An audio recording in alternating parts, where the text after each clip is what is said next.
Dune Awakening is big, messy and brutal. And if you are like me, you are going to screw something up. After dozens of hours, I have gathered 13 tips I wish I knew from the start, including how to glide across a map, how to know if your shot will actually hit, and how to skip a long late game class unlock. Your ornithopter isn't just a flying machine, it's a glider. Once you activate glide, angle downward until you hit max speed. Then stabilize the nose by aligning the reticle with the center of the on-screen triangle. Done right, you can glide nearly across the entire map, losing barely any altitude and maintaining near max speed. Once you get the feel, it's game-changing. You might have already heard the usual advice. Don't cross the quicksand north of Anvil, just drive around. Let's demystify that. There's actually a clearly visible white trail straight through the quicksand zone. You can mark it, follow a straight path and cross without issue, as long as the weather is good. Avoid during storms when visibility drops to 0, but otherwise you will save yourself a solid minute or two every time. Easy, repeatable and totally safe with some visibility. Once you unlock Steel Tier, whatever you were trying to craft, stop. Focus on crafting the Buggy, now! The Buggy and its mining laser tool and storage upgrade are an insane efficiency boost. The mining laser is way faster than handheld tools and deposits all resources directly into the Buggy's massive storage, which holds far more than your character ever could. This one upgrade turns resource farming from a grind into a breeze. It's a day and night difference. The first real difficulty spike comes when enemy starts using shields. These guys can feel like damage sponges, especially the ones with heavy weapons. Most early anti-shield weapons kind of suck. Instead, focus on slow attacks and crowd control. Staggering abilities like Bene Gesserit's Voice, Soldier's Shigowaya Claw, Swordmaster's Eye of the Storm or Knee Charge, and the Manted Stunner or simply distracting enemies with a decoy all help set up big slow melee hits that ignore shield mechanics and deal massive damage. Also, try using gravity mines that slow enemies combined with turrets. The mine drains shields and the turret piles on damage. Combine that with a disruptor weapon and shields break in seconds.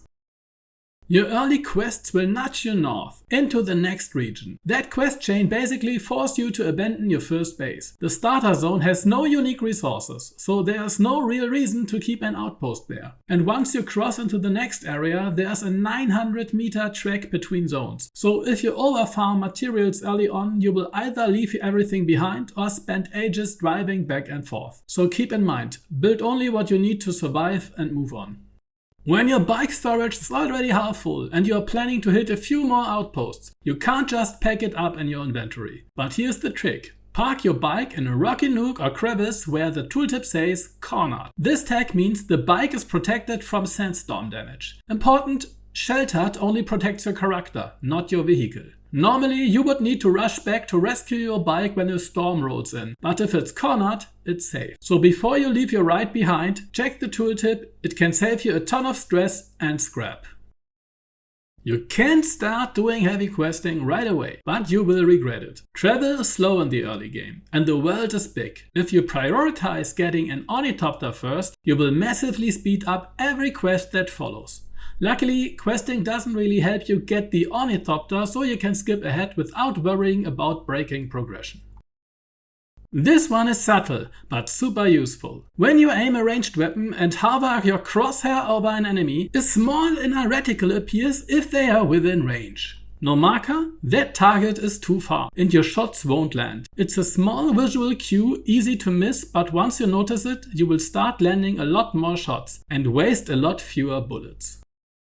Yes, you can unlock every skill tree eventually, but not all classes are equally accessible. Soldier and Manted are easy, they unlock early in the first two regions, but Bene Gesserit and Swordmaster, they are locked behind deeper questlines in late game zones. So if you want to unlock all classes before most of the map is already explored or cheesing late game content early, starting as Bene Gesserit lets you skip a long and difficult unlock process. Learn that the hard way.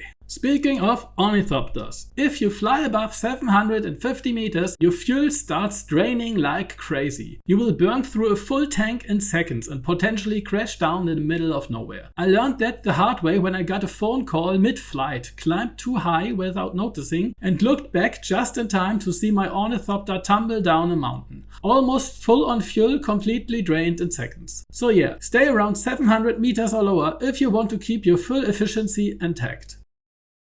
While it's useful to build small outposts around resource hotspots, you will eventually want a main base. The place where you stockpile, craft and repair everything. That base will grow, and relocating it later will be a pain. So think ahead. Place your primary base in a location that touches multiple biome borders, so you're never too far from the key materials. It will save you a ton of travel time in the long run. Fresh water can be a pain to manage early on, but you will find blood everywhere. Enemy camps respawn quickly and blood bags are one of the earliest things you learn to craft. Yes, drinking blood gives you a temporary debuff that lowers your max HP, but it wears off quickly. Most of the time it will be gone before your next fight, as long as you are not doing it right before a boss room. If you are low in hydration and sitting on a stack of blood bags, don't overthink it, just sip the red stuff and move on. It's the most sustainable drink on Arrakis. Here's my final tip. Don't turn this game into a spreadsheet. Unless that's what makes it click for you. Everyone plays their own way. Some people love min-maxing every stat, others just want to explore, survive and improvise.